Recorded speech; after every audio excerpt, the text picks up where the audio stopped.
சென்னை மாநகராட்சியினுடைய ஆணையர், காஞ்சிபுரம், திருவள்ளூர், ராணிப்பேட்டை, செங்கல்பட்டு ஆகிய ஆட்சித்தலைவர்களோடு தொடர்பு கொண்டு அங்கு இருக்கக்கூடிய நிலவரங்களை எல்லாம் கேட்டு தெரிந்து கொண்டோம்.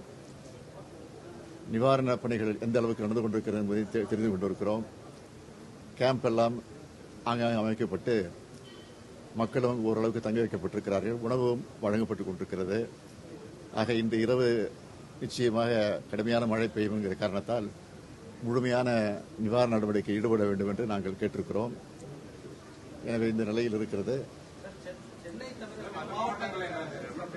மற்ற மாவட்ட அங்கங்கே இருக்கக்கூடிய அமைச்சர்கள், அந்தந்த மாவட்டத்தை சார்ந்த பொறுப்புக்குரிய அமைச்சர்களும் அங்கிருந்து அந்த பணிகளை நிறைவேற்றிக் கொண்டிருக்கிறார்கள். இதுவரை அங்கிருந்து எதுவும் ஆபத்தான செய்திகள் எதுவும் வரவில்லை. எல்லாம் கட்டுப்பாட்டுக்குள்ள இருக்கிறது.